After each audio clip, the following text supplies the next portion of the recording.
con el fin de acercar las matemáticas a ustedes, de hacerlas más sencillas, más fáciles, con el fin de poder demostrar que si las matemáticas se enseñan bien, no son difíciles ni complicadas, hemos desarrollado este curso práctico de matemáticas Lexus.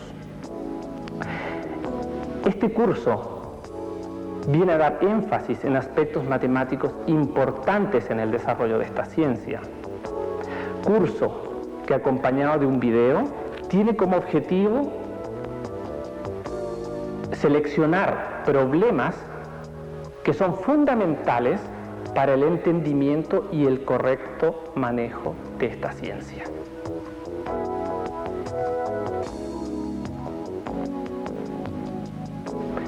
El siguiente ejercicio que desarrollaremos es un ejercicio de aritmética y consiste en poder desarrollar una expresión aritmética larga.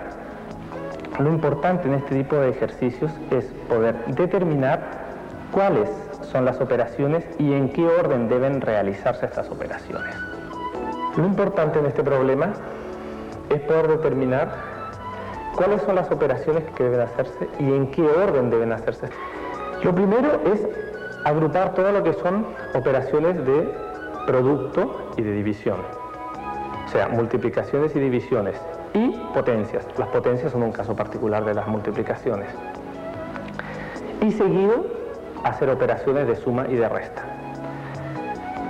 Entonces, lo que voy a marcar ahora es cuáles son las operaciones que debo realizar. Primero, inspeccionando esta primera fila, veo que hay una potencia. Lo primero que debo hacer es desarrollar esta potencia. Escribir el valor numérico que es este valor. 3 elevado al cubo es 3 por 3 por 3, 27. Ya lo escribiremos. Luego, desarrollar la multiplicación. Y hasta ahí quedaría lista esa etapa de ahí. Aquí hay una resta, de momento no la tocamos, hasta descubrir y hasta encontrar todas las multiplicaciones y todas las potencias que hayan. Este es un valor numérico, no lo tocamos. Aquí aparece nuevamente una potencia, hay que desarrollar esta potencia y luego hay que desarrollar este producto.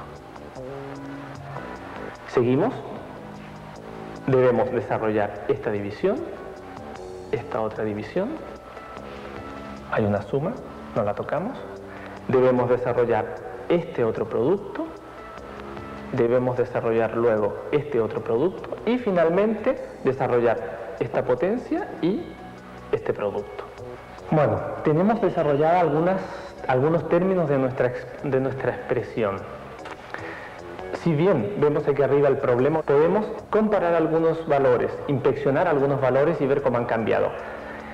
Hemos desarrollado algunos términos. Este término al cubo lo hemos desarrollado y hemos escrito su valor numérico. En forma análoga hemos desarrollado este otro término que está acá, escribiendo aquí su valor numérico. También hemos seguido desarrollando las divisiones, escribiendo su valor numérico, la otra división con su valor numérico, y también hemos desarrollado estas operaciones de multiplicación, cual su valor numérico es este, y esta otra operación de multiplicación cuyo valor numérico es este. Y finalmente, bueno, hemos desarrollado una vez todo este término que nos da este resultado. Esta expresión es más simple que la de arriba y ahora aquí quedan muchas menos operaciones que realizar. Bueno, si seguimos utilizando la misma técnica, desarrollando primero las operaciones de multiplicación y finalmente las operaciones de suma y de resta, llegaremos finalmente a este que es el resultado de nuestra expresión aritmética.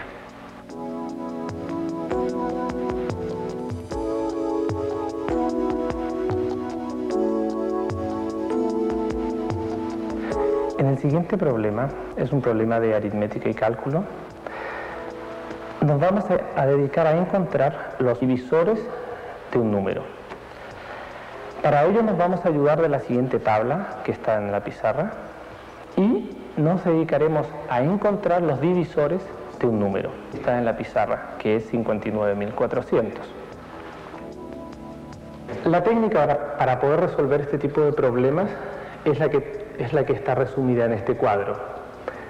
Esta será la técnica que utilizaremos para este problema y en general para cualquiera de este tipo de problemas. Lo importante es que siempre hay que seguir un orden. Y este orden tiene que tener siempre esta dirección. Primero, para encontrar cuáles son los divisores de este número, lo primero que haremos es ver si este número es divisible por 2, o sea, es algún múltiplo de 2. Y para ello, lo que tenemos que hacer es observar el último dígito, en este caso este, dígito que está aquí, y este nos va a dar la pista a seguir para poder determinarlo. Si este último número es un 0 o es un número par, entonces este número es divisible por 2. Repetiremos esta operación varias veces hasta encontrar todos los múltiplos de 2 que hay aquí. Una vez terminada esta etapa, hemos encontrado todos los múltiplos de 2, nos dedicaremos a buscar si hay algún múltiplo de 3 en el número que nos queda. ¿Cómo podemos saber si hay un múltiplo de 3 aquí? Muy simple. Para ello debemos simplemente sumar las cifras que tiene este número y ver si la suma de estas cifras es un múltiplo de 3. Por ejemplo, si la suma de los dígitos del número es 18, 18 es 3 por 6, por lo tanto es un número divisible por 3. En ese caso significa que este número sería divisible por 3. Una vez que agotamos y hemos encontrado todos los múltiplos de 3 de este número, probaremos ahora si es divisible o no por 5, si existe algún múltiplo de 5 en él. Y para ello, simplemente inspeccionaremos nuevamente el último dígito y veremos si el último dígito termina en 5. Si el último dígito termina en 5, este número es divisible por 5. Muy bien, realicemos estas operaciones.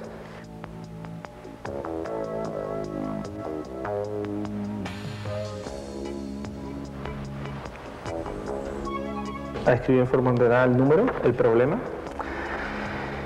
y analizaremos. ¿Termina en 0? Sí, termina en 0 este valor, por lo tanto este valor es divisible por 2. Lo voy a anotar aquí, es divisible por 2. Realizo la división de este número, o sea, hago la división de este número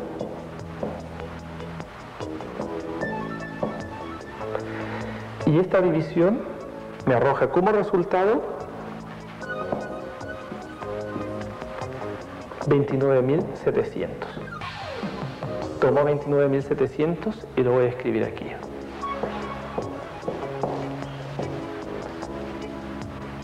Repito la operación, observo el último dígito y si el último dígito es un múltiplo de 2 o es 0, significa que es nuevamente divisible por 2.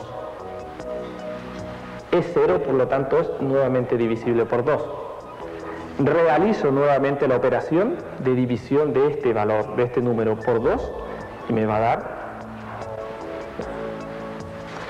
14.850.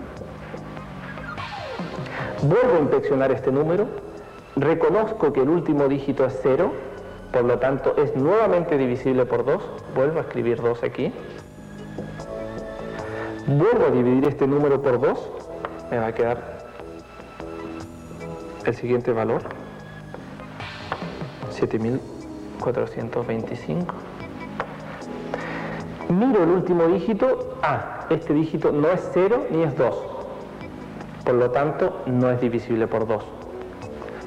¿Qué me queda por probar? Bueno, ya sé que no es divisible por 2, voy a seguir este orden. Voy a ver si es divisible por 3. Voy a sumar los dígitos. Los dígitos son 7, más 4, más 2, más 5. He sumado estos dígitos. Y la suma es 18. 18 es múltiplo de 3, sí, porque 3 por 6 es 18. Por lo tanto, este número es divisible por 3. Lo escribo aquí. Es divisible por 3. Y tomo este número y lo divido por 3. Si lo divido por 3 me da 2475.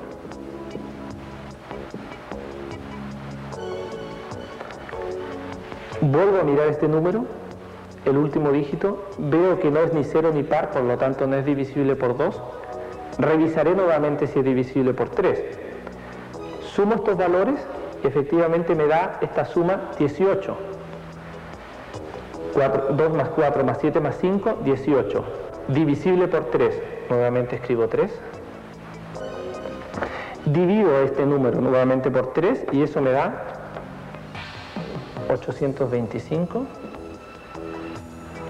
Vuelvo a observar el último dígito no es ni 0 ni 2, por lo tanto no es divisible por 2, revisaré si es divisible por 3. Vuelvo a sumar los últimos dígitos, 8 más 2 más 5, 15. 15 es un múltiplo de 3, sí, porque 3 por 5 es 15. Es divisible por 3. Vuelvo a escribir 3, vuelvo a dividir este número por 3, me da 275. Realizo nuevamente la operación, sumo. Si sumo este dígito, me da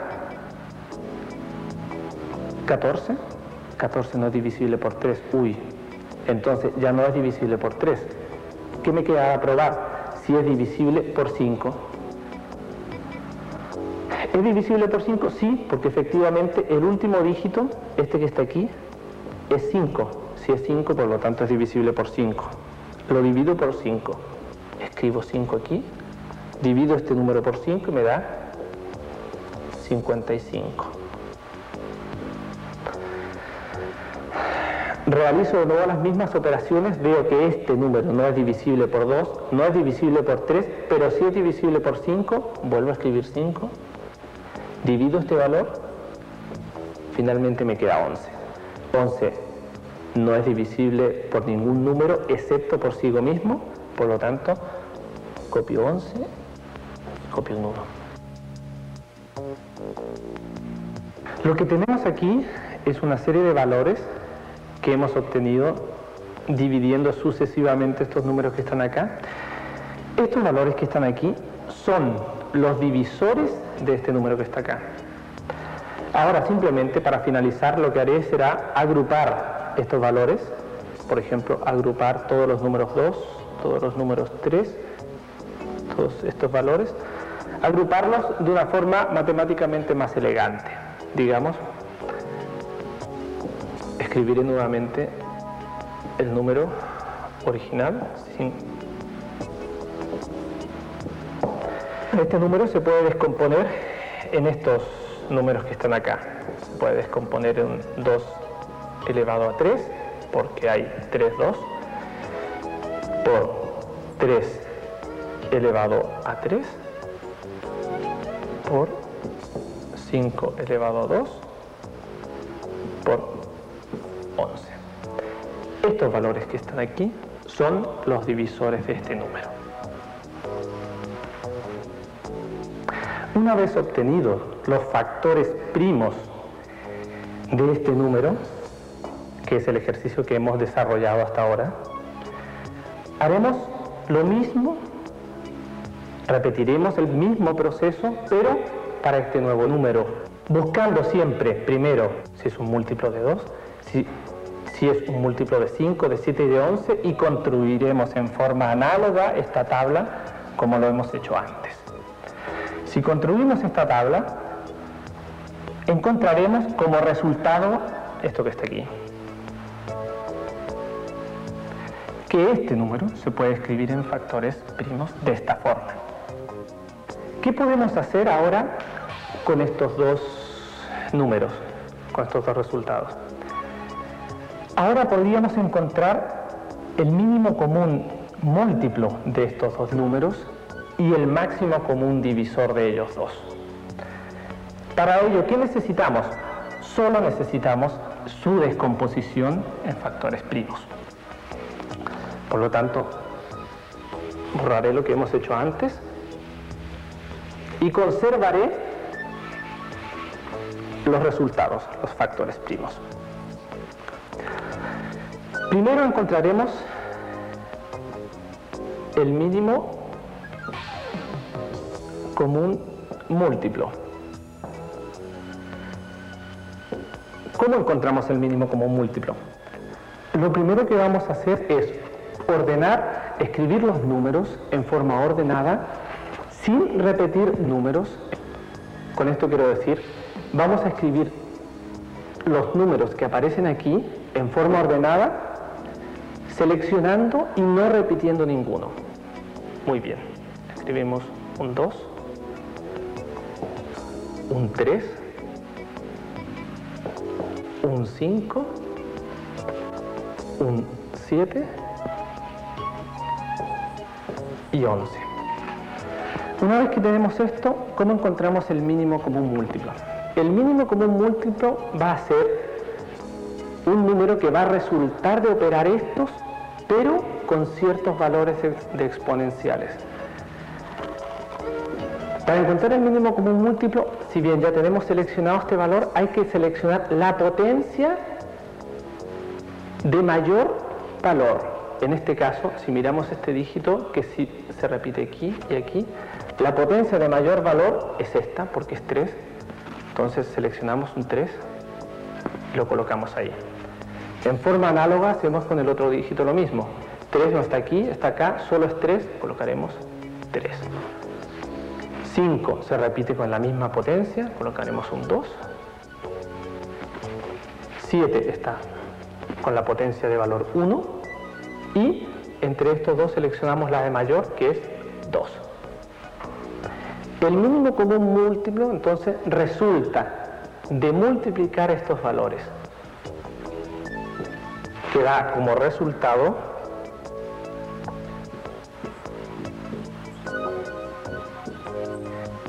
el siguiente número.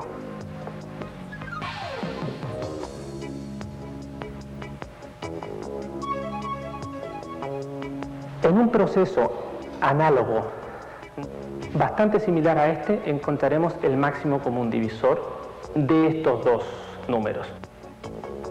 ¿Cómo lo haremos? Escribiré aquí máximo común divisor. Y para encontrar el máximo común divisor, análogo a lo que se ha hecho aquí, debemos seleccionar los números que se repiten en los dos números. Por ejemplo, el número 2, y lo colocamos aquí. Buscamos qué otro número se repite. El 3 está aquí, pero no está aquí. El 5 está aquí y está aquí. Colocamos el 5. El 11 se repite, está aquí, también colocamos el 11. No hay más números que se repitan. Entonces, el máximo común divisor es el resultado de la siguiente operación, de multiplicar estos números, pero elevados siempre a la menor potencia que existe en los números estos. La menor potencia de 2 entre estos dos dígitos es esta, es 2. Selecciono un 2. La menor potencia de 5 es 2, que es igual en los dos, es 2. La menor potencia de 11 es 1, lo dejo igual, es 1. Esta operación da como resultado 1100, que es el máximo común divisor de estos dos números.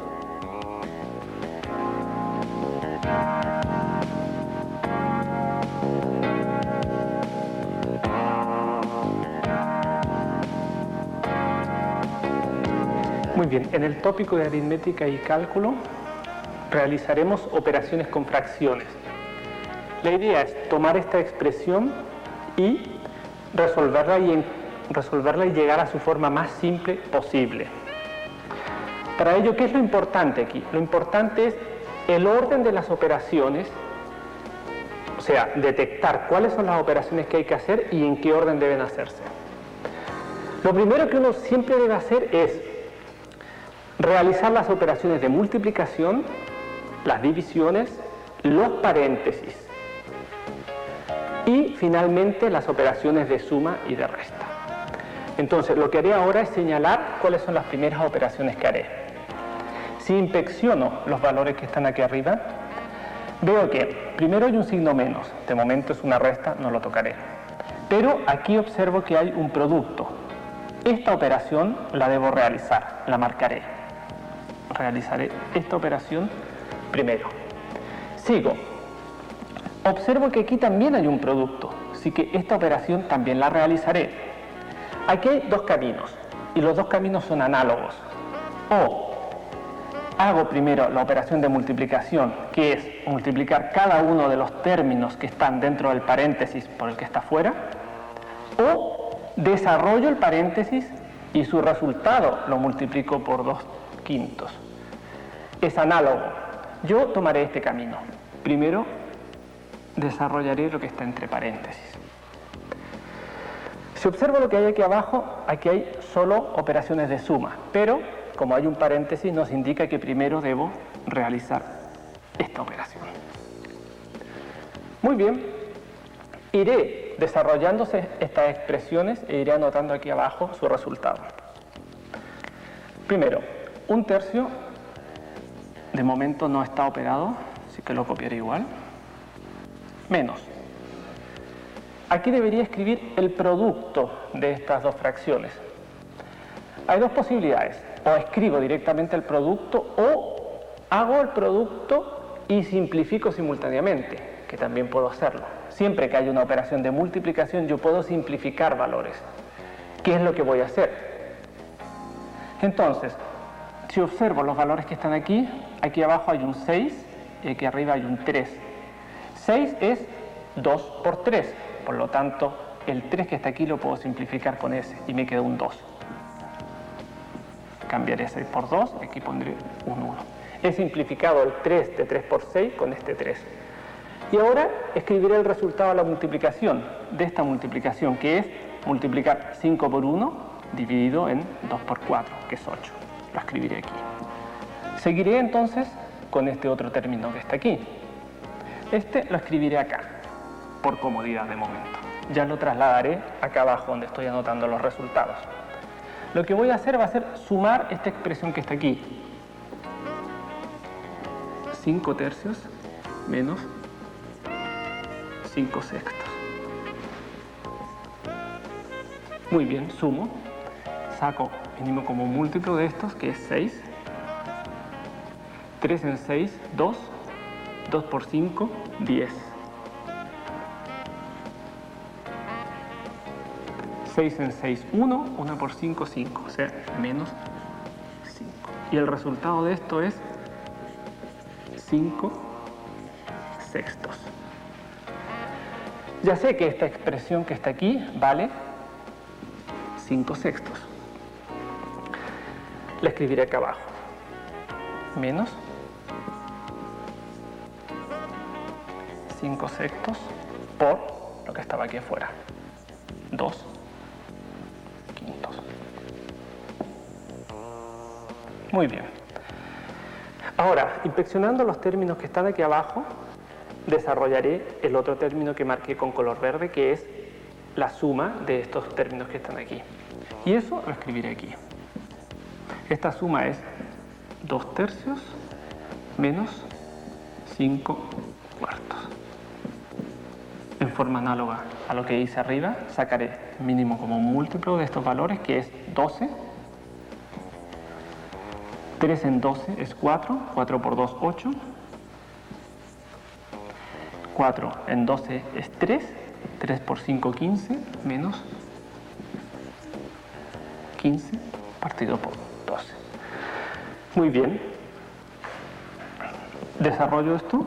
Esto me va a dar aquí abajo 12. 12. Y 8 menos 15 es menos 7.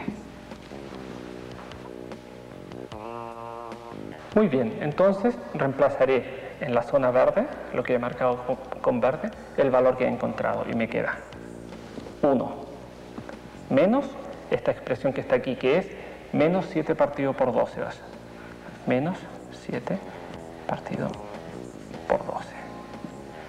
Y lo he puesto entre paréntesis para recordar que ese valor es negativo y que aquí, a su vez, hay otro signo menos, que no nos olvidemos los signos. Muy bien, ¿qué nos queda hacer ahora? De nuevo tendremos que inspeccionar qué términos hay aquí y desarrollar lo que podamos desarrollar. Efectivamente aquí nuevamente nos queda una multiplicación. Tendremos que desarrollar esta multiplicación antes de desarrollar las operaciones de suma y de resta. Y escribir aquí al lado, por lo tanto, su resultado. En forma análoga, 1/3 menos 5/8 menos 5/6 por 2/5. Aquí, análogo a lo que hice antes, puedo multiplicar directamente o simplificar y después multiplicar. Simplificaré porque es más cómodo. 6 es 3 por 2. Por lo tanto, el 2 que aparece aquí lo puedo simplificar con este 2. Aquí me va a quedar, por lo tanto, un 3 y aquí me va a quedar, por lo tanto, un 1. En forma análoga, aquí hay 5 y aquí hay 5. Puedo simplificar este valor con este y nos queda directamente 1/3, que lo escribiré aquí. 1/3. En forma análoga puedo escribir lo que está acá abajo, pero de una vez puedo sumar esto, que es lo que haré ahora. Tomaré este valor y lo sumaré aquí abajo. 1 menos 7 partido por 12 va a ser igual a mínimo común múltiplo, 12. 1 en 12, 12. Menos 12 en 12, 1. 1 por 7, 7. Ojo, aquí hay un signo menos y menos, por lo tanto este pasará a ser más 7. 12 más 7, 19. 19 partido por 12. Por lo tanto, ya sé cuánto vale esto. 19 partido por 12. Lo escribiré aquí. 19 partido por 12. ¿Qué me queda? De momento me queda realizar esta operación de suma y finalmente dividir por este valor. Veamos. Seguiremos entonces. Aquí abajo copio 19 partido por 12 y aquí arriba tendré que colocar la suma de estos. Si inspecciono los valores que están abajo, veo que el mínimo común múltiplo de estos valores es 24. Lo escribiré. 3 en 24, 8. 8 por 1, 8. 8 en 24, 3. 3 por 5, 15. Menos, por lo tanto, 15. 3 en 24, 8. 8 por 1, 8. Con signo menos. Menos 8. Si observo lo que hay aquí arriba, hay un más 8 y un menos 8. Por lo tanto, si los sumo, me dan 0.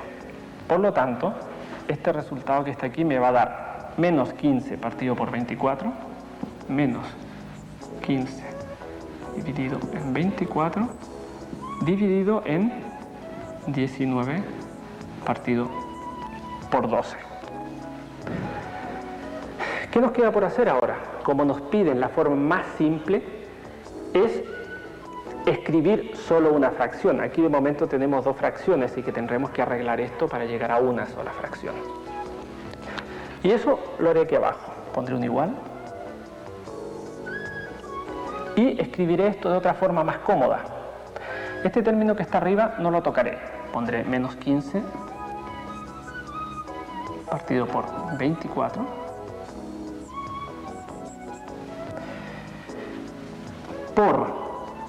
Aquí estoy dividiendo y ahora voy a pasar multiplicando este valor.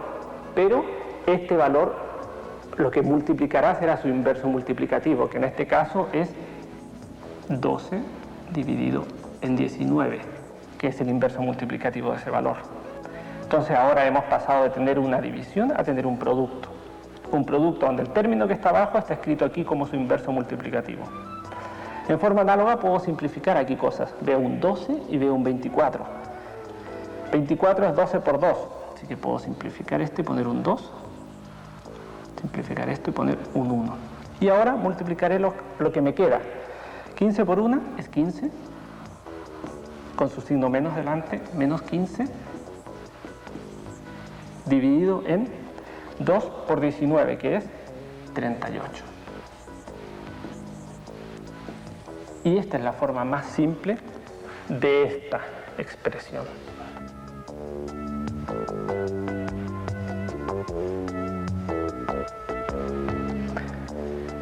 Dentro del tema de aritmética y cálculo, realizaremos ahora un ejercicio de funciones. En este ejercicio de funciones haremos 5 preguntas sobre la misma función. Para ello comenzaremos por la primera pregunta. Nos piden calcular la imagen y la antiimagen de esta función. Por ejemplo, busquemos la imagen y la antiimagen de 7 para esta función. Primero, ¿cómo encontramos la imagen? Muy simple. La imagen es simplemente f de 7. Y f de 7 no quiere decir otra cosa que 7 al cuadrado más 2 por 7 menos 3. Que da como resultado 60. Muy bien, hasta aquí tenemos la imagen de 7 de esa función. ¿Cómo encontramos la antiimagen? La antiimagen es qué valor de esta función x da como resultado 7. Veamos, escrito esto sería: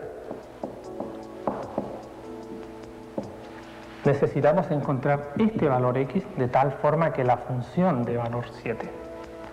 Esto es muy simple porque sabemos qué forma tiene f de x. F de x tiene esta forma. Por lo tanto, lo reemplazamos.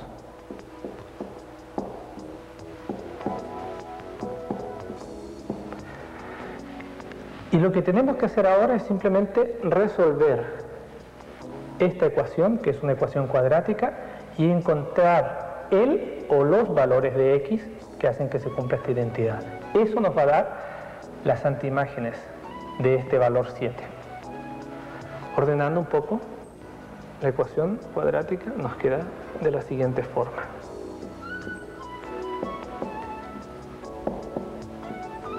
Simplemente he pasado el 7 al otro lado de la igualdad y nos queda una ecuación de esta forma. ¿Cómo resolvemos esto? De la forma clásica, como cualquier ecuación cuadrática. X va a ser igual a menos b menos 2 más menos la raíz cuadrada de este término al cuadrado, 4, menos 4 veces este por este. Menos por menos da más. Y 4 por este y por este es 40. Partido por 2 veces el valor que hay aquí delante, que es 1, o sea, 2. Esto nos va a dar como resultado dos soluciones. Una que es menos 2 más la raíz de este término, que directamente lo sumaré, 44 partido por 2. Y la otra solución es 2 menos la raíz de 44 partido por 2. Ordenando y simplificando, 44 es 2 es 4 por 11, 4 sale fuera de la raíz como un 2, se puede simplificar con estos términos, por lo tanto esto es idéntico a escribir esto.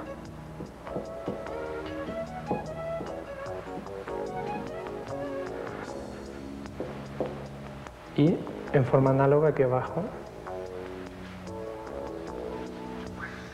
tenemos que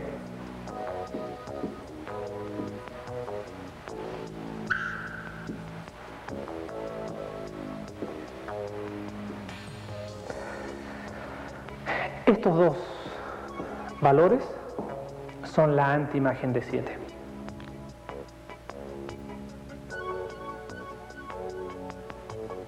La siguiente pregunta es si esta función f es inyectiva o no. Para ello vamos a recordar valores obtenidos en la pregunta anterior. La antiimagen de 7, que era la pregunta anterior, la antiimagen de 7 tiene dos valores posibles. Entonces la puedo escribir de esta forma. Tanto f de este número como f de este otro número diferentes dan 7. Para determinar si es inyectiva o no tenemos que irnos a la definición. ¿Cuál es la definición de si una función es inyectiva? Una función es inyectiva si cumple lo siguiente.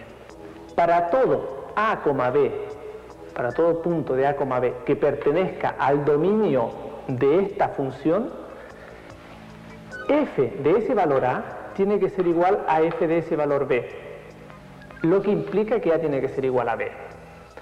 A y b, si los observamos aquí, no son iguales, por lo tanto, esta función no es inyectiva. En esta pregunta, lo que tenemos que hacer es escribir la función opuesta de nuestro problema original, la función inversa respecto al producto y la inversa respecto a la composición. Veamos, la función opuesta. La función opuesta es muy simple, es simplemente menos f de x. Menos f de x, ¿qué significa? Simplemente que tenemos menos x al cuadrado menos 2x más 3. Esta es la función opuesta. Muy bien, la función inversa respecto al producto. ¿Qué es la función inversa respecto al producto? La función inversa respecto al producto es simplemente 1 partido por f de x. ¿Qué es 1 partido por f de x? Es simplemente 1 partido por x al cuadrado más 2x menos 3. Y finalmente, la inversa respecto a la composición. La inversa respecto a la composición no existe en este caso. ¿Por qué?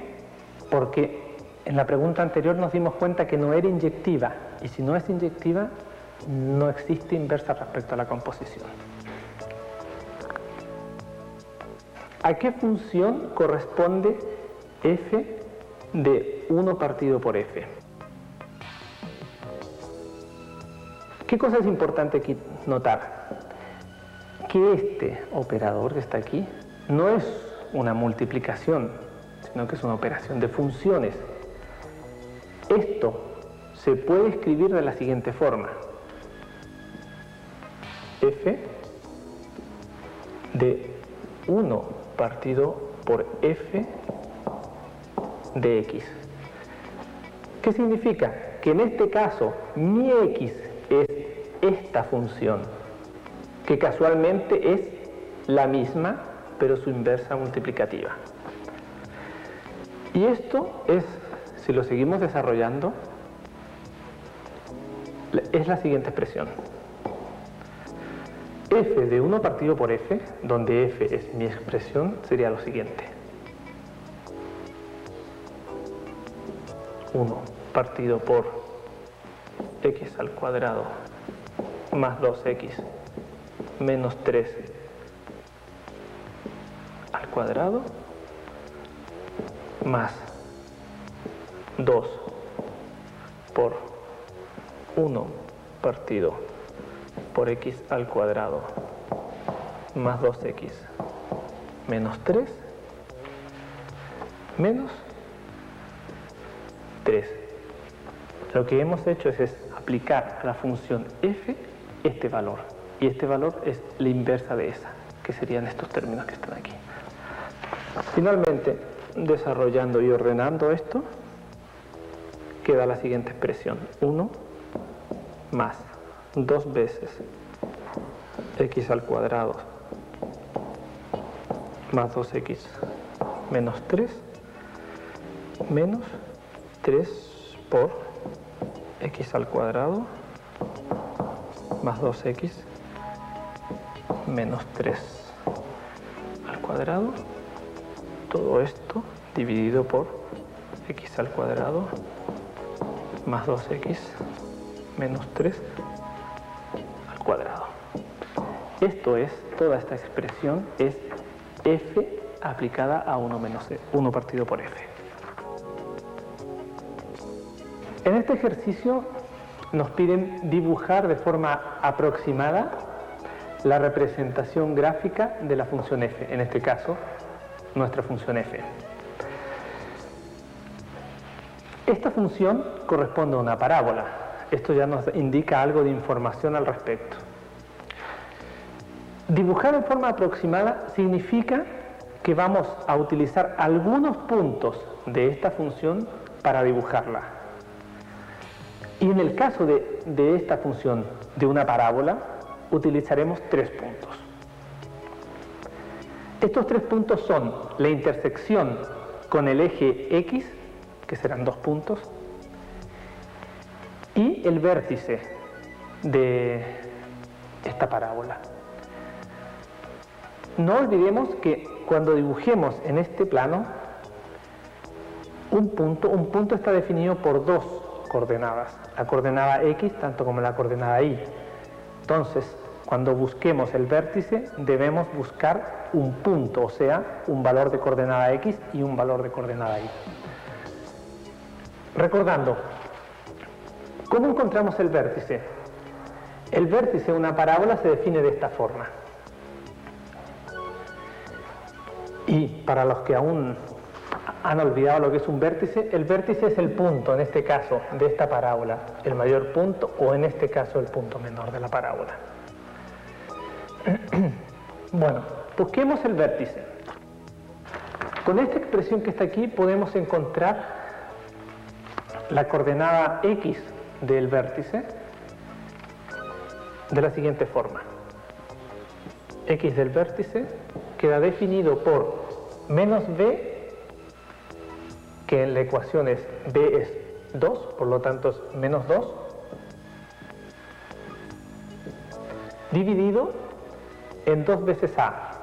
A en esta ecuación es el valor que está aquí delante, que es 1, por lo tanto es 2.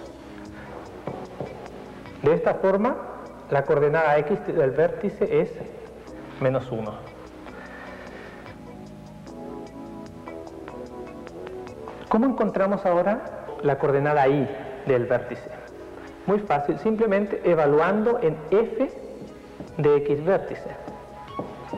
Esto es simplemente evaluar f de menos 1.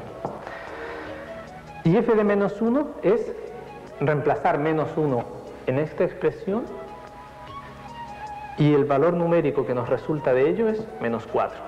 De esta forma tenemos la coordenada del vértice, que es menos 1, menos 4.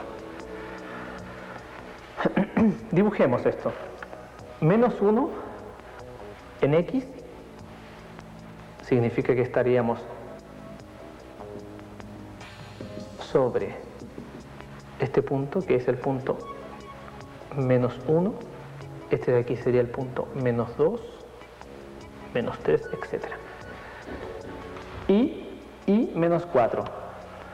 1, menos 1, menos 2, menos 3, menos 4. Este es el valor menos 4.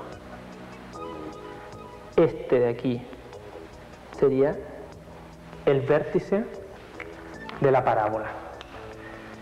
Segundo paso, debemos encontrar la intersección con el eje de las abscisas. ¿Cómo encontramos la intersección con el eje de las abscisas? ¿Cómo encontramos la intersección con este eje, que es el eje de las abscisas? Simplemente buscando los valores de x de la función que hacen que y sea 0. O sea, los valores de x que hacen que y toma el valor 0 y y valor 0 se encuentra en este eje. Simplemente lo que tenemos que hacer es resolver la ecuación cuadrática. Tomamos la función y la forzamos a que se haga 0. La solución de esta ecuación son dos valores numéricos. 1 y menos 3. Por lo tanto, significa que los puntos de intersección con el eje X serán 1,0, porque y vale 0 en esta posición, y menos 3,0 porque y vale 0 en esta posición. Los dibujamos, 1,0 y menos 3,0. 1,0 va a estar aquí y menos 3,0 va a estar aquí. Muy bien. ¿Qué nos queda determinar ahora? Nos queda determinar la intersección con el eje de las ordenadas. ¿Cómo determinamos la intersección con el eje de las ordenadas? Simplemente haciendo x igual a 0. ¿Qué valor de f hace que se cumpla que x sea igual a 0? Por lo tanto, reemplazando en la función, f de 0 es simplemente menos 3. Este valor que está aquí es la intersección con el eje de las ordenadas, o sea, la intersección con este eje que está aquí. ¿Qué punto es el que define esto? Es el punto 0 en x, porque x vale 0, coma menos 3. Dibujamos este punto y nos queda de la siguiente forma. 0, menos 1, menos 2, menos 3. Aquí está la intersección con este eje. En este momento tenemos todos los puntos que son importantes para poder dibujar la parábola. Los marcaré nuevamente con rojo y dibujaré la parábola. Este, que es el vértice, este punto y este, que son las raíces de la ecuación, o sea, la intersección con el eje X, y este que es la intersección con el eje Y. Ahora simplemente a mano alzada trazaremos la forma de la parábola.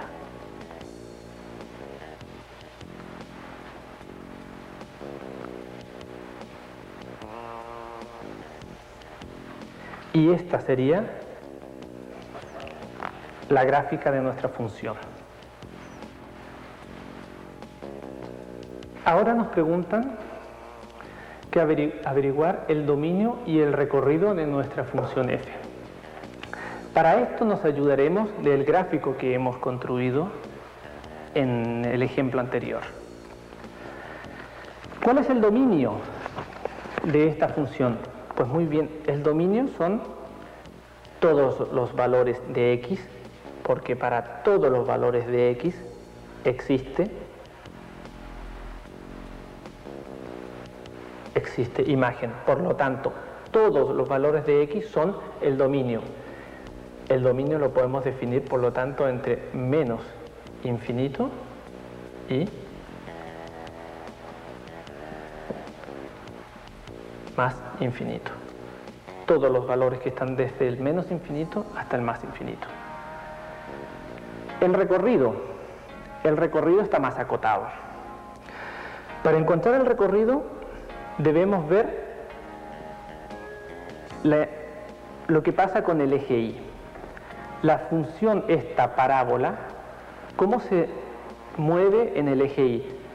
La parábola se mueve desde este punto, menos 4, hacia arriba, todo el eje Y. Por lo tanto, el recorrido de esta función quedará definido de la siguiente forma. El recorrido es entre menos 4 y más infinito. O sea, desde este punto, que es el más bajo en la parábola, hacia arriba. Algunos otros comentarios importantes de esta gráfica. ¿Qué podemos decir? Por ejemplo, durante la primera mitad de la parábola, digamos, todo lo que pasa aquí hasta este punto, la función es decreciente. Este trozo de aquí, la función es decreciente. Y entre este punto y más infinito, la función es creciente. Una propiedad importante de esta función. No hay cambio de concavidad en esta función.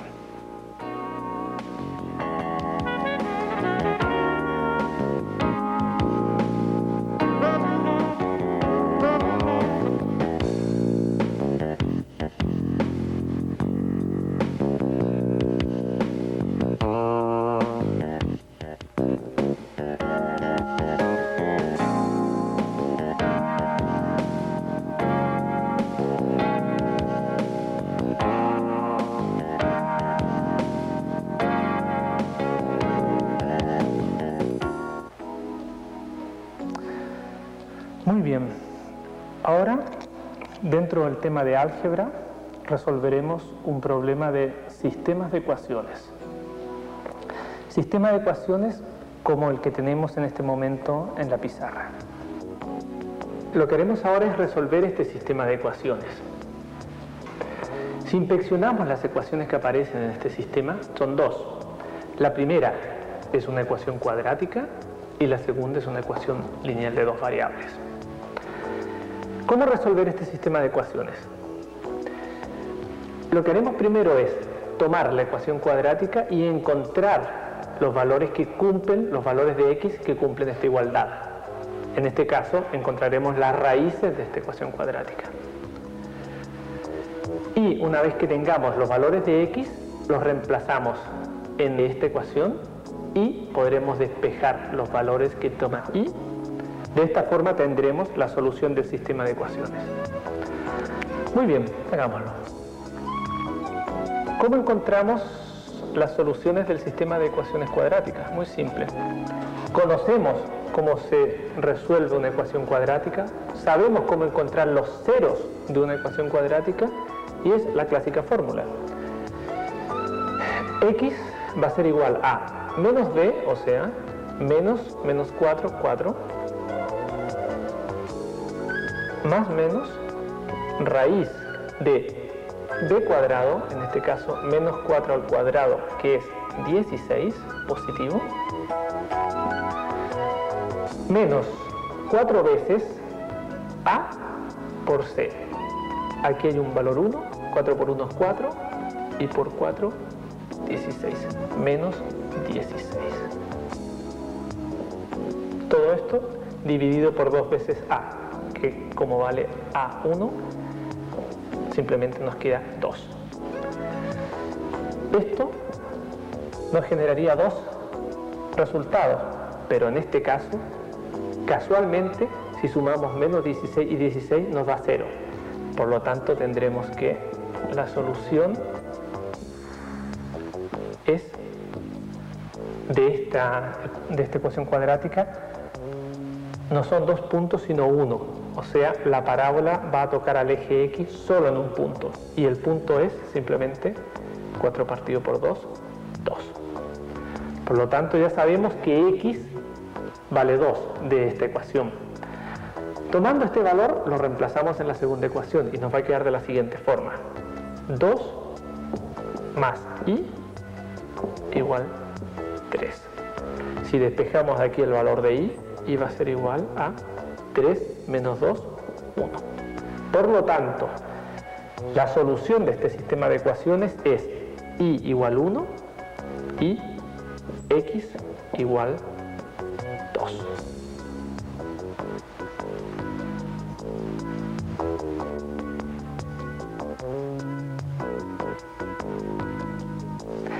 El próximo veremos ejercicio planteado en el curso práctico de Matemáticas Lexus específicamente inecuaciones. Tenemos dos inecuaciones escritas en la pizarra, la inecuación A y la inecuación B. Resolveremos las dos por separado. Para resolver esta inecuación, lo que haremos primero es ordenar estas expresiones de forma de tener expresiones cómodas que nos permitan despejar el valor de x. Para ello, lo primero que vamos a hacer es eliminar estos términos, el 2 y 3. ¿Cómo eliminamos 2 y 3?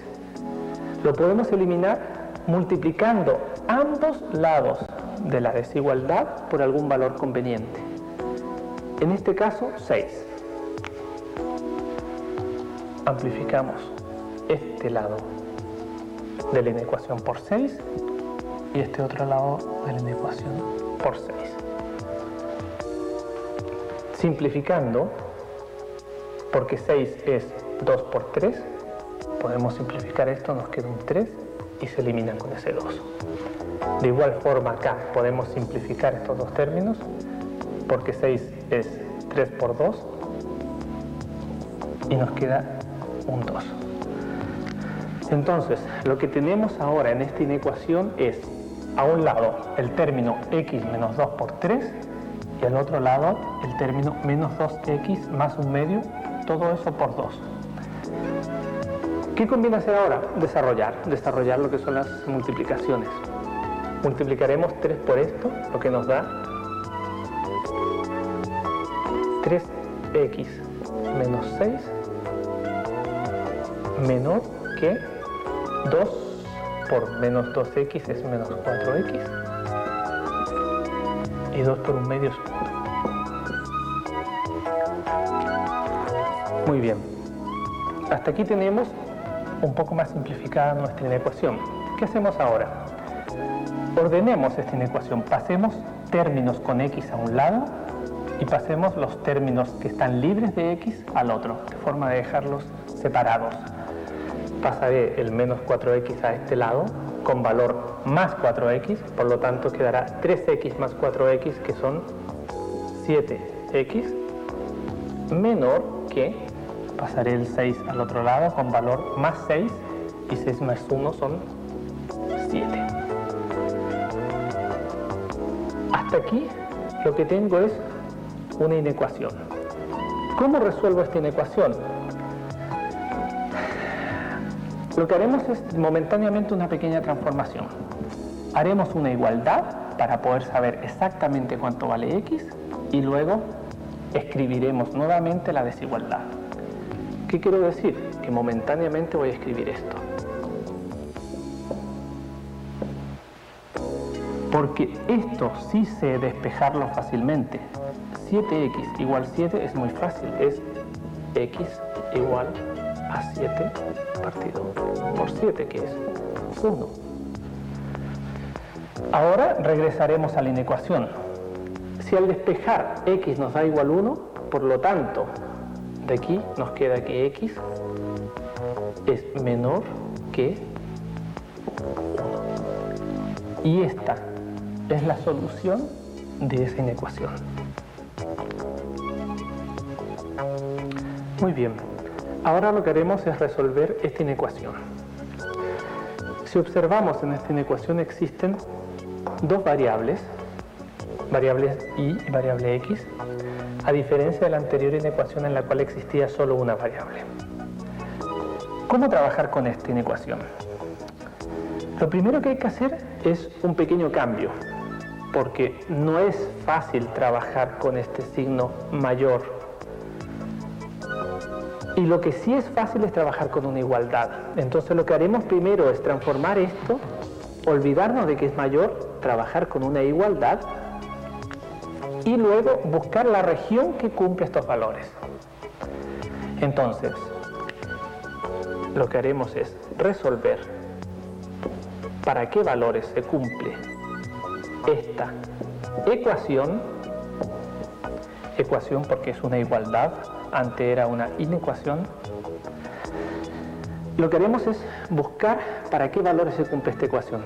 Y si observamos bien, en realidad esta ecuación es la ecuación de una recta. Tal vez así no se vea muy bien, pero si hago la siguiente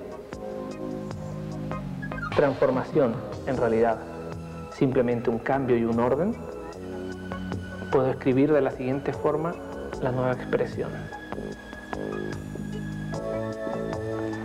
Lo que he hecho en este momento es pasar a este lado de la ecuación el valor 5 y el valor x, por supuesto con los signos adecuados. Si vemos lo que hay aquí, esta es la ecuación de una recta. Dibujaremos la ecuación de la recta en un plano cartesiano y buscaremos la región que hace que se cumpla esta inecuación.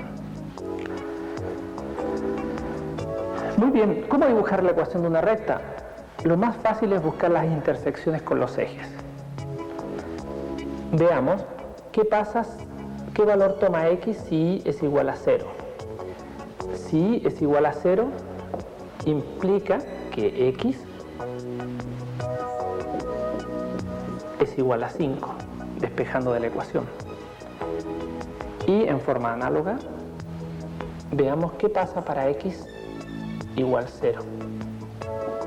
Para eso ocurre que y toma el valor 5 también. Por lo tanto, podemos dibujar la recta en el plano cartesiano. ¿Por qué 2 puntos? Porque 2 puntos definen una recta.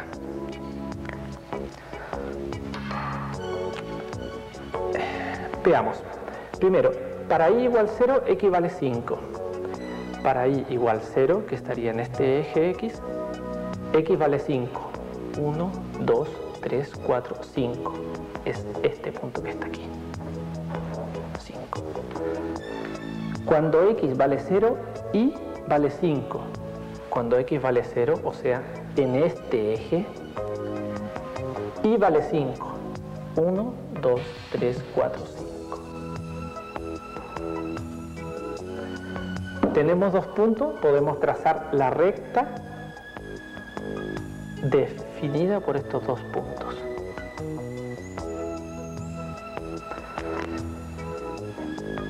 Esta ecuación, que es esta recta, nos define el borde de la solución de esta inecuación.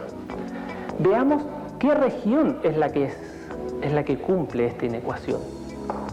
Y para ello es muy fácil, podemos tomar puntos de un lado de la recta y puntos de otro lado de la recta y ver si cumplen esta inecuación. Por ejemplo, ¿qué punto es cómodo tomar? Tomemos de este lado de la recta este punto, porque es muy cómodo el 0, 0. Y vemos si este punto cumple esta inecuación. Este punto es el punto con coordenada 0, 0, por lo tanto reemplazamos 0 aquí y nos queda menos 5. Menos 5 es mayor que 0, no es mayor que 0. Por lo tanto, este punto no pertenece a esta inecuación. Probemos otro punto. Probemos algún punto que está por aquí. Probemos este punto. 5,5. Este punto cumple esta inecuación. Veamos. Reemplazo 5 en y y 5 en x. Nos queda 5 más 5, 10. 10 menos 5, 5. 5 es mayor que 0, sí, sí lo cumple. Este punto cumple la inecuación. Este punto que está acá abajo no cumple la inecuación. Por lo tanto, voy a dibujar la zona de solución de esta inecuación.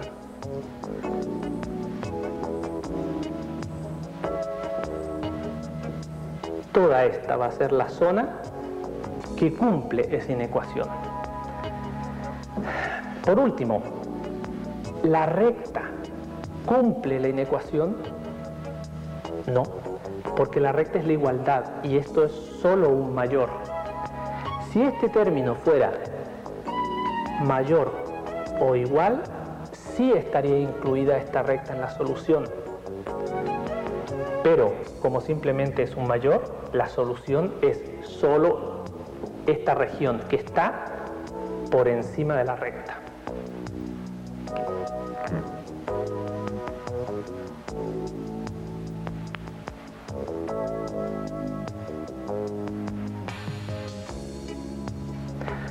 Ahora resolveremos un problema de geometría plana.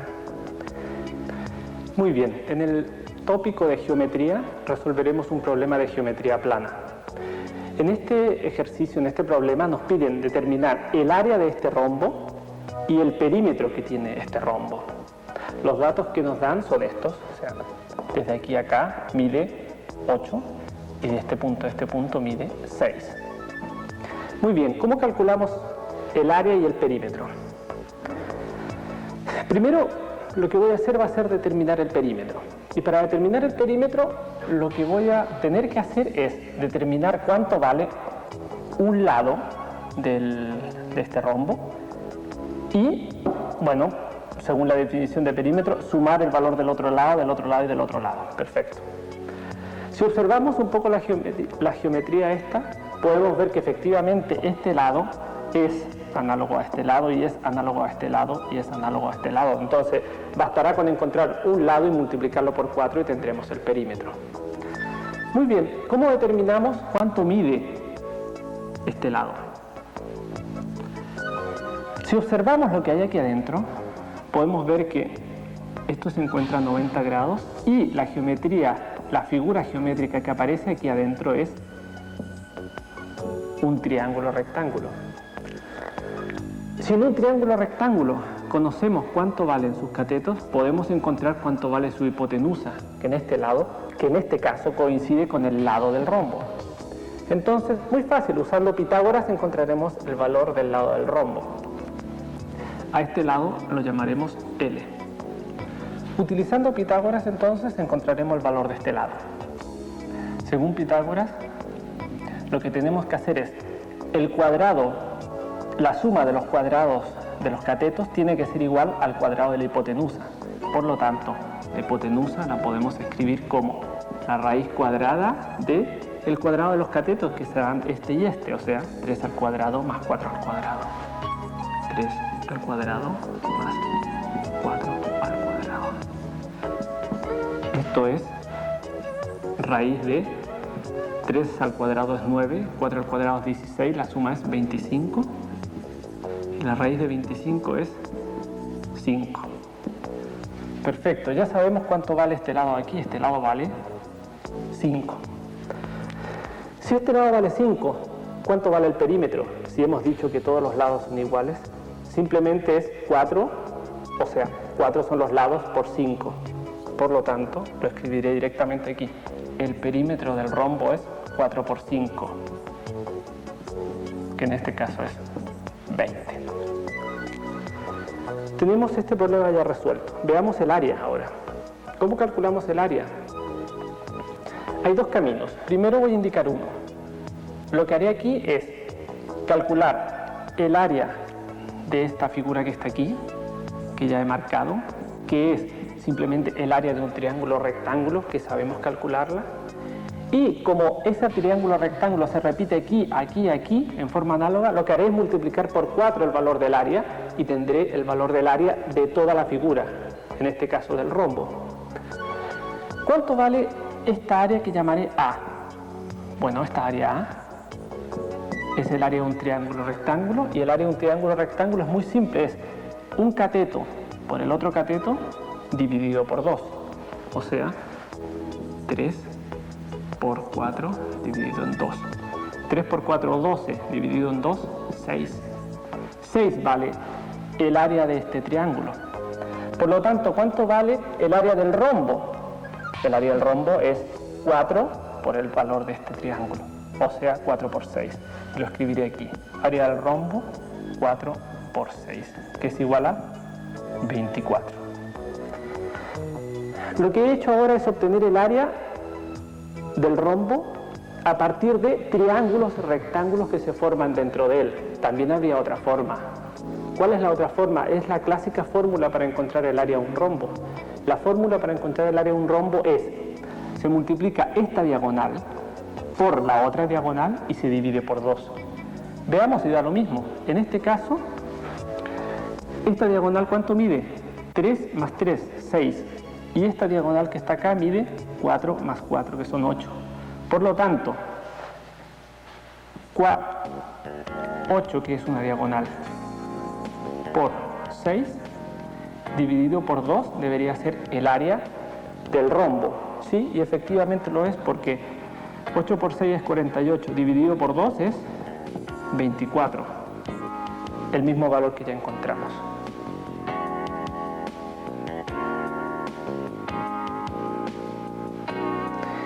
Ahora resolveremos un problema de geometría del espacio. Trabajaremos con un prisma hexagonal. Nos piden determinar el área lateral de este prisma hexagonal, el área total, el volumen y el volumen del prisma. Bueno, ¿cómo haremos la primera pregunta? Área lateral. Primero que nada tenemos que saber cuál es el área lateral de esta figura. El área lateral es todo el manto que la cubre, digamos, esta cara que está acá, y las tres caras que están por el otro lado, que en este momento no se ven. Entonces, ¿cómo calculamos esta área lateral? Muy simple. Si yo conozco esta área, como sé que este prisma tiene 6 caras, simplemente será multiplicar esta área por 6 y tendré el área de todo el manto, o área lateral. Y esta área es muy simple de determinar, porque si observamos esta figura geométrica que está aquí, es un rectángulo. Y el área de un rectángulo es muy fácil. El área de este rectángulo esa área es su largo, que es 13, por su ancho, que es este o este, 5 centímetros. Por lo tanto, el área lateral será 13 por 5 y por la cantidad de veces que se repite esta cara, que es 6. Y las unidades serán centímetros cuadrados.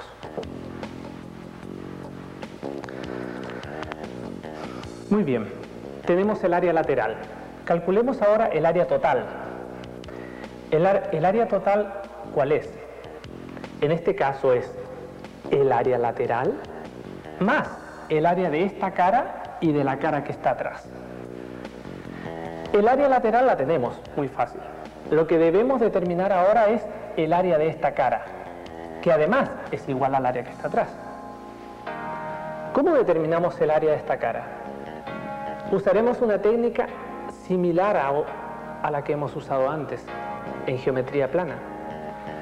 Vamos a descomponer esto en triángulos rectángulos. Voy a trazar esta línea y voy a construir aquí un pequeño triángulo rectangular. Si esto mide 5 centímetros y este lado de aquí mide 5 centímetros, este trozo de acá mide 2,5 centímetros. Por lo tanto, sabemos cuánto mide la hipotenusa y el cateto de este triángulo rectángulo. ¿Podremos calcular el área de este triángulo pequeñito que está aquí? ¿Sí? ¿Qué cosas necesitamos saber en principio? En realidad lo que necesitamos saber es el valor de este cateto. Porque el área de un triángulo rectángulo es un cateto por el otro dividido por 2. ¿Cómo encontramos el valor de este cateto? Muy simple, utilizando Pitágoras. Conocemos un cateto, conocemos el valor de la hipotenusa y podemos encontrar el valor del otro cateto. A este lado de aquí lo voy a llamar C. Utilizando Pitágoras, entonces,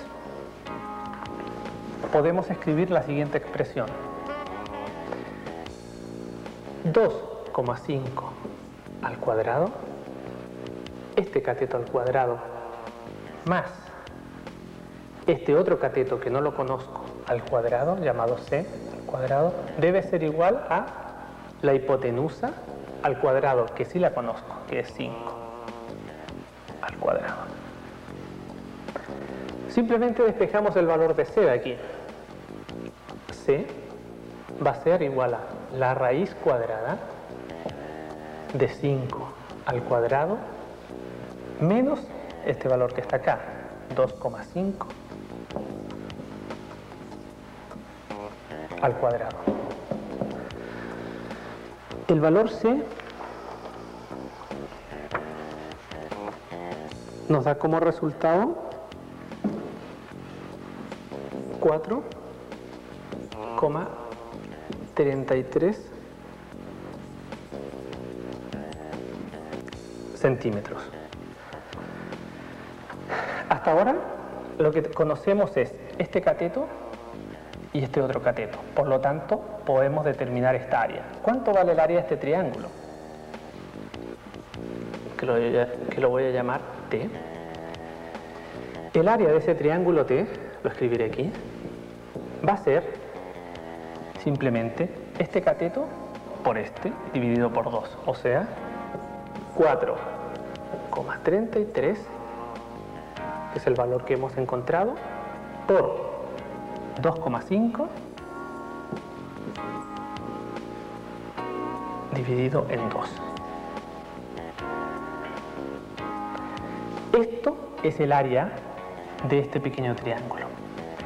Ahora, ¿cómo calculamos el área de toda esta figura? Fácil. Veamos cuántas veces está repetido este triángulo en la figura. Muy fácil. Aquí está repetido 2 veces. Aquí estará repetido 2 veces. Acá estará repetido 2 veces. Aquí estará repetido 2 veces. 2 veces y 2 veces. Por lo tanto, está repetido 1, 2, 3, 4, 5, 6, 7, 8, 9, 10, 11, 12 veces. Por lo tanto, el área de esa superficie, el área de ese lado, que lo voy a escribir acá, área que voy a llamar área sub L, va a ser 4,33 por 2,5 partido por 2, el valor del área de un pequeño triángulo, multiplicado por 12, porque hay 12 triángulos, es el área de toda esta superficie. Por lo tanto, el área del pequeño triángulo multiplicado por 12 es el área de toda esta superficie. Tenemos prácticamente calculada el área total. El área total del prisma será los valores que hemos encontrado antes del área lateral, que es 13 por 5 por 6, el área lateral más el área de esta cara, que está también repetida atrás. O sea, esta expresión de aquí multiplicada por 2. 4,33 por 2,5 y por 12. Al multiplicar por 2 esta expresión, este término que está aquí abajo se anula y me queda este valor numérico que es el área total del prisma. Ahora obtendremos el valor del volumen del prisma hexagonal. Si recordamos, para calcular el área total tuvimos que calcular esta área que está aquí, el área de esta sección.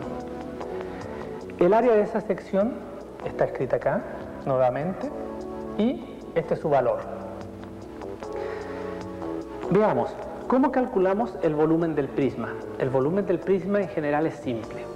Si conocemos esta área y conocemos el largo del prisma, lo único que tenemos que hacer es multiplicar esta área por el largo para que nos dé un volumen. Entonces,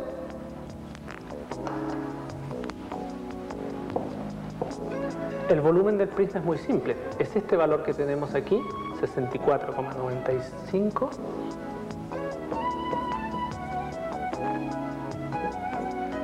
multiplicado por el largo, que es 13. Y esto nos va a dar, y esto, por supuesto, con unidades de centímetros cúbicos. Hago hincapié en esto, nunca se nos olviden las unidades. Aquí también escribiré las unidades, centímetros cuadrados, porque es un área. Este valor de área es centímetros cuadrados. Este valor que está aquí, que es el área de esta cara, también está en centímetros cuadrados, que multiplicadas por centímetros nos dan centímetros cúbicos. Muy bien, en esta tabla tenemos el resumen de los resultados de las preguntas que nos hicieron sobre el prisma hexagonal. Tenemos el valor del área lateral, el valor del área total y el volumen de nuestro prisma hexagonal.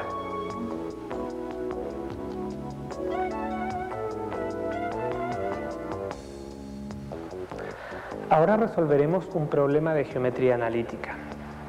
El problema consiste en poder encontrar la ecuación de una recta que pasa paralela a otra recta que tenemos, pero que pasa por un determinado punto.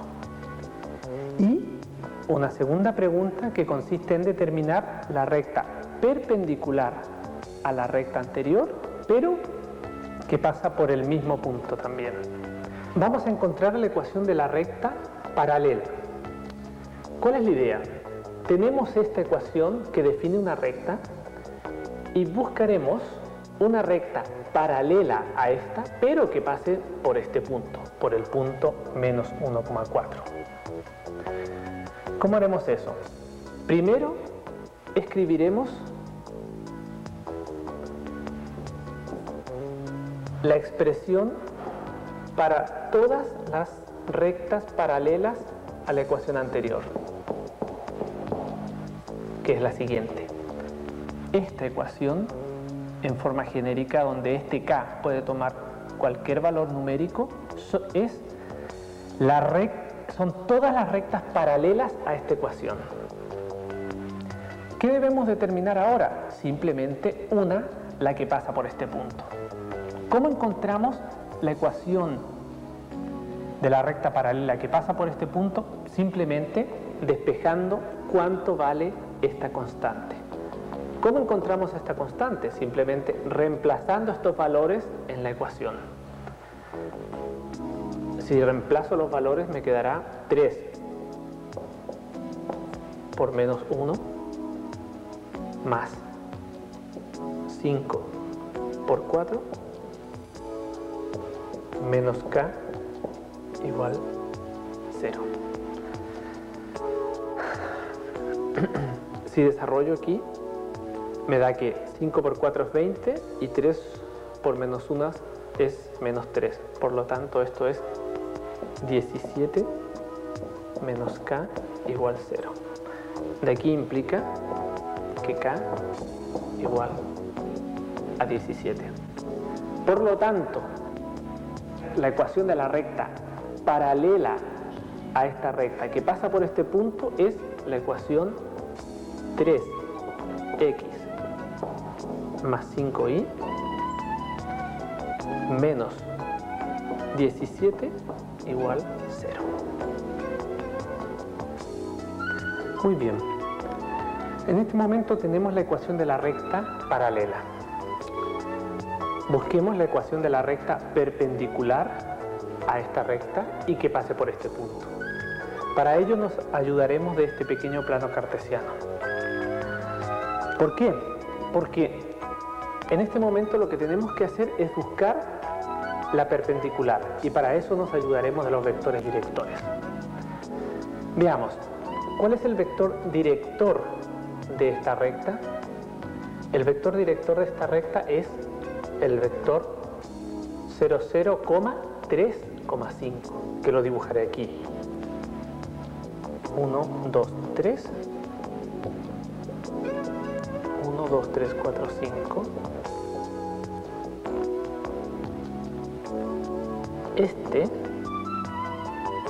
es el vector director definido por esta recta.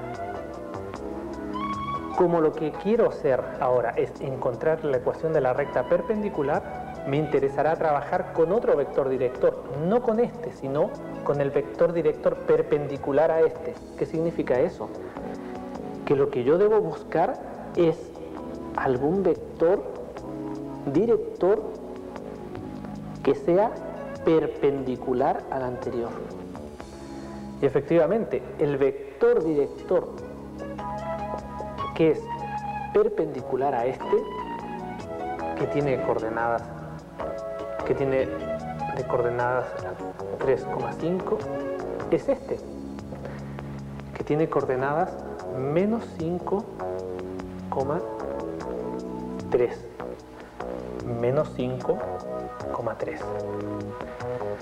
Teniendo esto, puedo escribir la ecuación general, pero perpendicular a la recta anterior, que sería menos 5x más 3y más k igual 0. ¿Qué he hecho?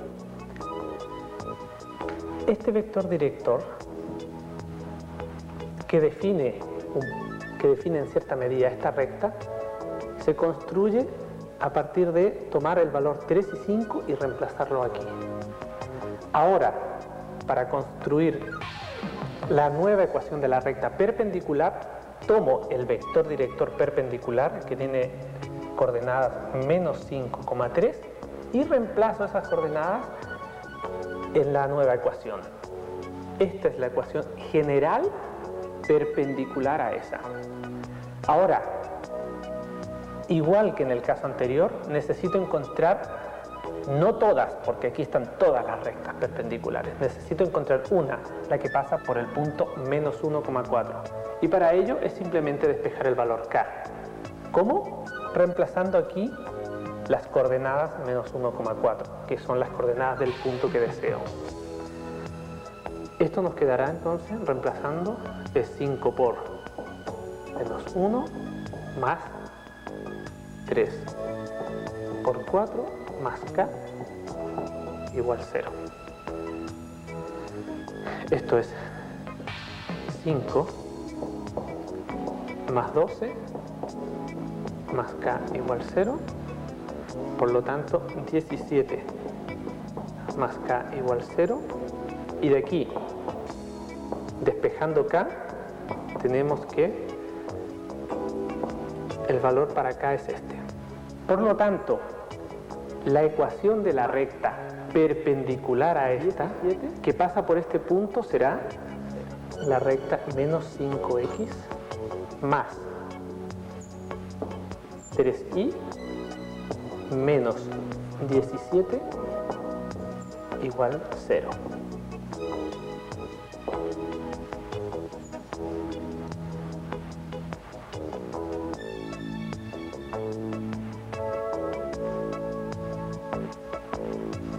El siguiente problema que hemos seleccionado del libro son problemas de trigonometría. En este determinaremos el área de un triángulo y calcularemos las razones trigonométricas de un ángulo. Ahora haremos un problema de trigonometría, de razones trigonométricas. Lo que nos pide en el problema es determinar el perímetro y área de una figura geométrica. En este caso, de esta figura geométrica es un triángulo rectángulo. Los datos que nos dan el problema son un cateto del triángulo y el valor que tiene el seno del ángulo opuesto a este cateto. Nos piden calcular el perímetro y área de este triángulo y también nos piden calcular todas las razones trigonométricas de este ángulo alfa. Muy bien, ¿cómo haremos eso? Primero, para encontrar el perímetro, lo que tenemos que hacer es encontrar cuánto valen sus lados, porque si sumamos todos sus lados, nos va a dar el valor del perímetro. Pero para ello, recordemos antes esta pequeña tabla que está aquí. Esta tabla que está aquí tiene resumidas las definiciones de las identidades trigonométricas de este ángulo alfa para este triángulo. Recordemos que seno de alfa se define como el cateto opuesto a partido por c, que es la hipotenusa del triángulo. Recordemos también que coseno de alfa se define como el cateto adyacente partido por la hipotenusa. Y que finalmente la tangente de alfa es el cateto opuesto partido por el cateto adyacente, o sea, A partido por B. Observando esto que está aquí, de inmediato podemos utilizar este dato del problema. Nos dice que seno de alfa es 5/8. Si observamos, seno de alfa es el cateto opuesto partido por la hipotenusa. Por lo tanto, este 5/8 es el cateto opuesto, 5, partido por esto que está aquí, que es la hipotenusa, que en este momento lo voy a llamar L, que es el lado de este triángulo. Por lo tanto, esto es igual a 5 partido por L. Y de aquí puedo despejar cuánto vale L. De aquí simplemente L es 8. Por lo tanto, la hipotenusa vale 8. En este momento, ¿qué cosa tenemos? Tenemos lo que vale la hipotenusa de este triángulo y el cateto.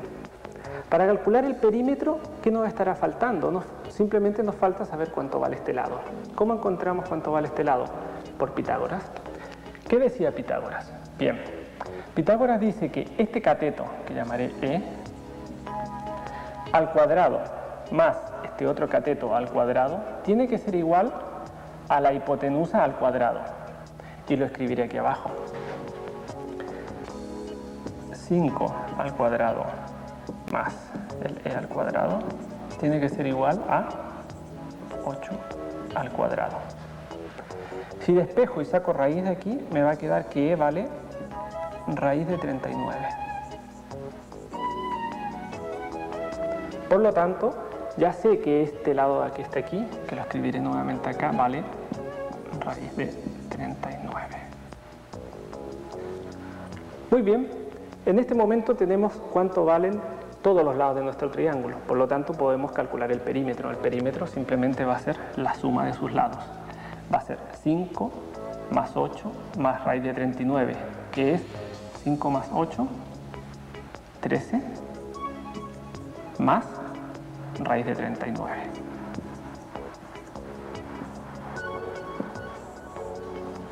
Muy bien, ahora nos queda por determinar el área del triángulo. ¿Cuánto vale el área de un triángulo rectángulo? Que es este el caso. El área de un triángulo rectángulo es un cateto por el otro dividido por 2. Por lo tanto, será muy simple. Será 5 por raíz de 39 dividido por 2. 5 por raíz de 39, que es el otro cateto, dividido por 2. Ese es el área de este triángulo. Veamos, finalmente la pregunta B nos pide todas las razones trigonométricas. Si bien vamos nuevamente a nuestra tabla, aquí tenemos resumidas todas las razones trigonométricas. Veamos, la primera razón trigonométrica es seno de alfa, que ya la tenemos, así que no la escribiré, es 5/8. ¿Qué otra razón trigonométrica nos queda por calcular? ¿Cuánto vale coseno de alfa? Que lo escribiré acá. Coseno de alfa es el cateto adyacente partido por la hipotenusa. En nuestro triángulo, ¿qué es?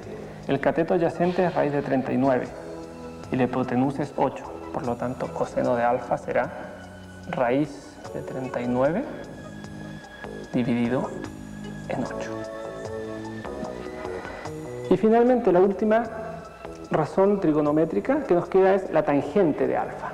Lo escribiré aquí, tangente de alfa.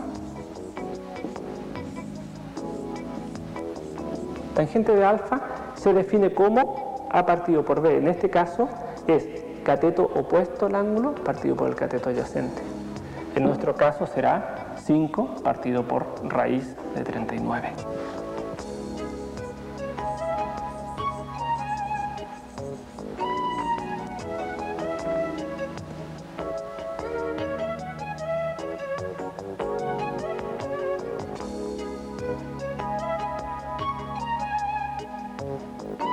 Hemos seleccionado un ejercicio especial para determinar la tabla de frecuencias y su representación gráfica. Muy bien, ahora resolveremos un problema de estadística.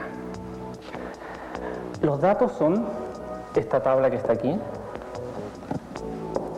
Estos serán nuestros datos y nos piden hacer dos cosas. Primero, encontrar la tabla de frecuencia para estos datos y hacer una representación gráfica de esta tabla. Muy bien, imaginémonos una situación real. ¿Qué pueden ser estos datos? Estos datos pueden ser las notas del examen de matemáticas. En ese caso, la variable sería las notas del examen de matemáticas. ¿Y esto qué sería? Estos serían los datos, serían las notas de cada uno de los alumnos, que llamaremos datos. Muy bien, lo primero para construir la tabla de frecuencias debemos realizar una tabla de esta forma, con varias columnas, con 5 columnas, donde en la primera columna colocaremos valores de la variable, en la segunda colocaremos frecuencia absoluta, en la tercera colocaremos frecuencia relativa, en la cuarta colocaremos frecuencia absoluta acumulada y en la última colocaremos frecuencia relativa acumulada. Veamos entonces cómo llenaremos esta tabla con estos datos que están aquí. Primero, valores de la variable. ¿Qué son los valores de la variable? Son los valores que debemos extraer de esta tabla de datos. Por ejemplo, voy a observar, aparece un 0 en los datos. 0 es uno de los valores de la variable. En forma análoga, si sigo observando, voy a encontrar un 1, puedo encontrar un número 2, puedo encontrar un 3 y así sucesivamente iré encontrando valores y esos los escribiré aquí, en forma ordenada. Veamos, primero encontré el 0, escribiré 0. Después, observando, encontré un 1, escribiré un 1, segundo valor de la variable. Después encontré un 2 y así sucesivamente llenaré esta tabla. Muy bien, lo que tenemos aquí son los valores de la variable para estos datos que tenemos aquí arriba. Muy bien, veamos cómo obtenemos la frecuencia absoluta.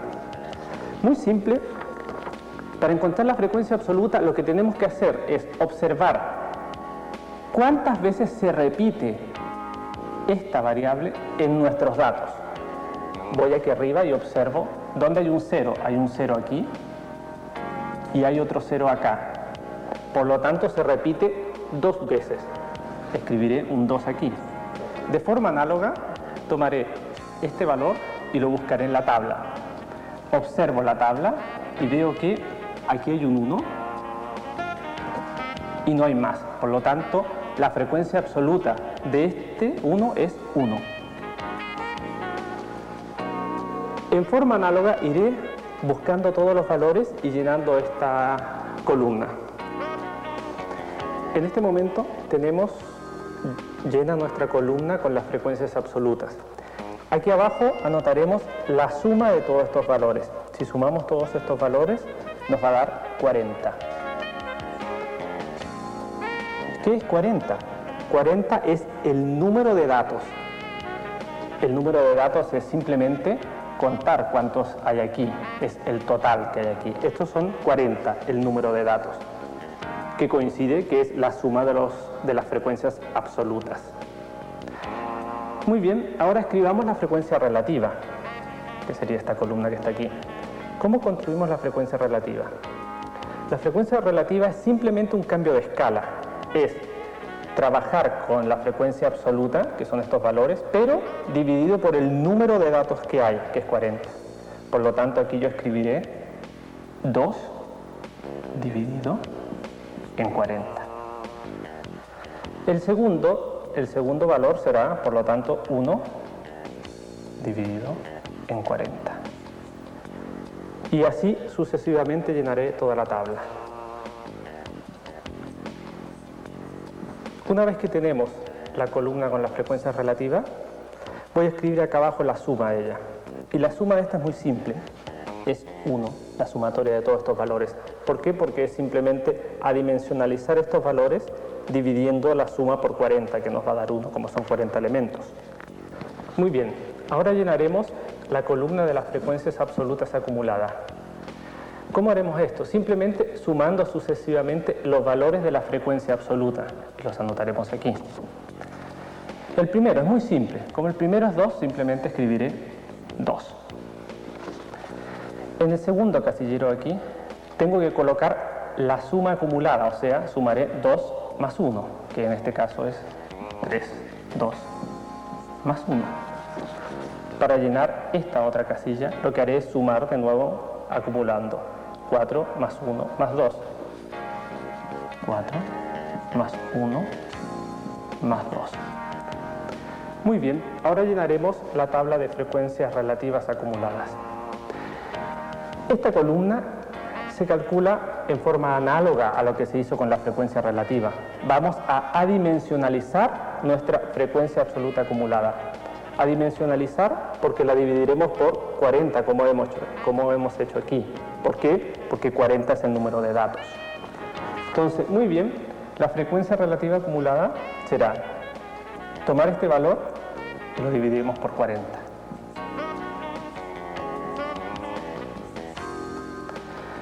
En forma análoga tomaré el segundo valor, que es 2 más 1, 3, y lo dividiré por 40.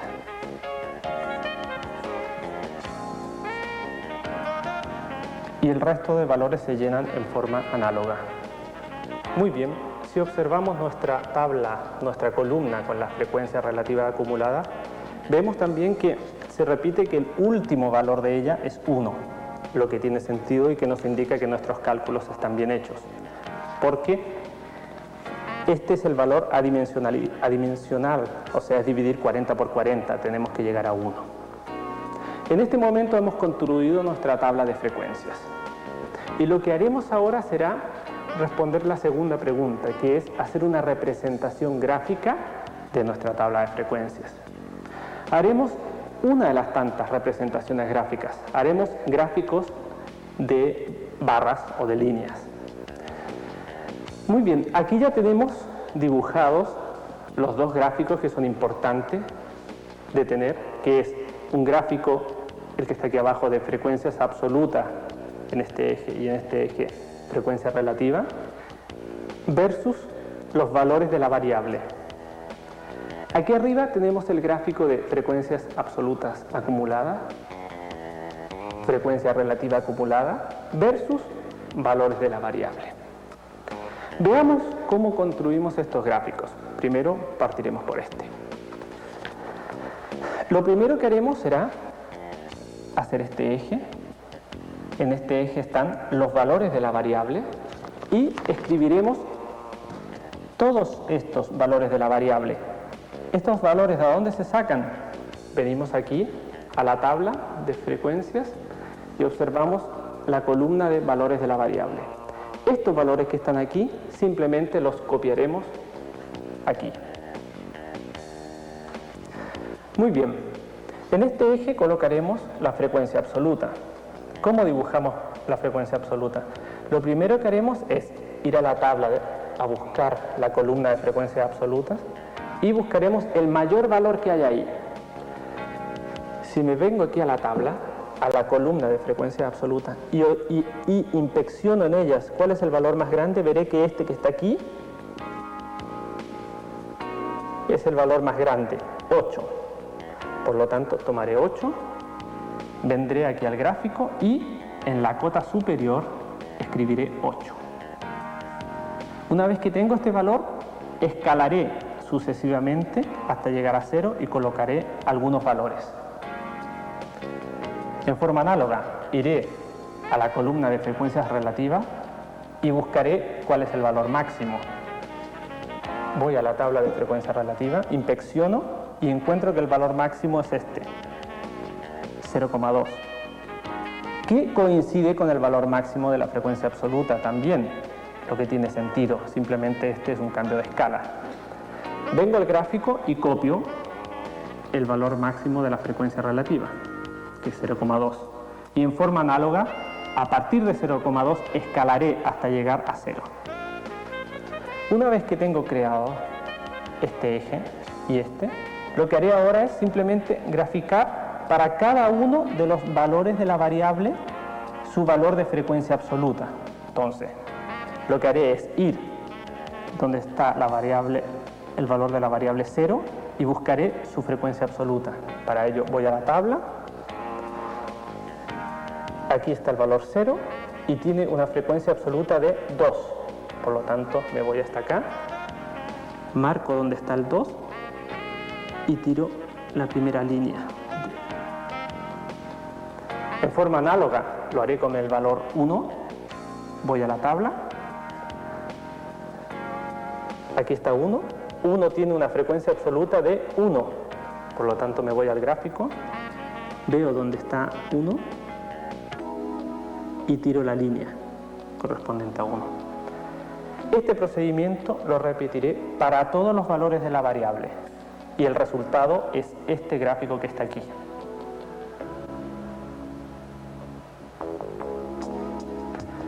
Muy bien, lo que haremos ahora será construir el gráfico de frecuencias absolutas acumuladas versus valores de la variable y frecuencia relativa acumulada versus valores de la variable. En forma análoga a lo que hemos hecho con el gráfico anterior, iremos a la tabla, buscaremos la cota máxima para la frecuencia absoluta, la escribiremos y escalaremos sucesivamente. Iremos a buscar el valor máximo de la frecuencia relativa y escalaremos sucesivamente. Muy bien, veamos en la tabla. El valor máximo de frecuencia acumulada, ¿dónde lo encontraremos? El valor máximo de frecuencia acumulada, voy a inspeccionar la columna de la frecuencia acumulada y veo que el valor máximo es este, 40.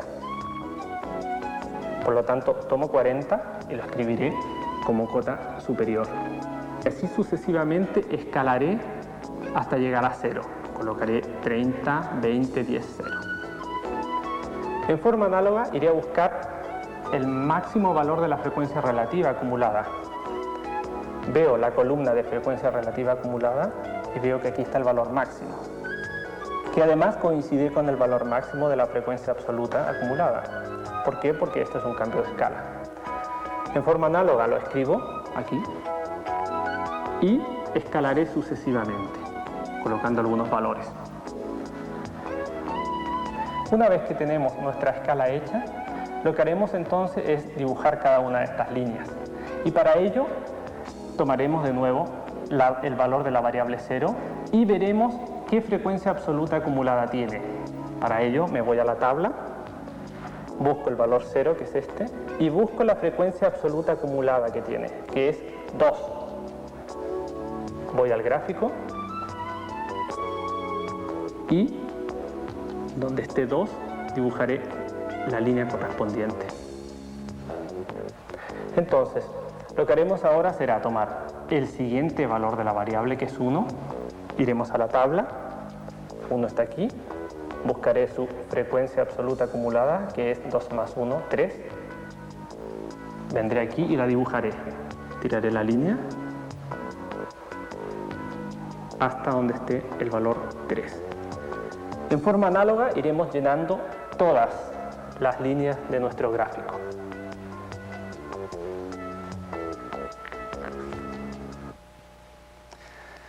Bueno, no me queda más que darle las gracias por su atención a todos ustedes y agradecer en forma especial a todas las personas que han trabajado en el desarrollo de este curso práctico de Matemáticas Lexus. Y por último, desearles éxito con las matemáticas.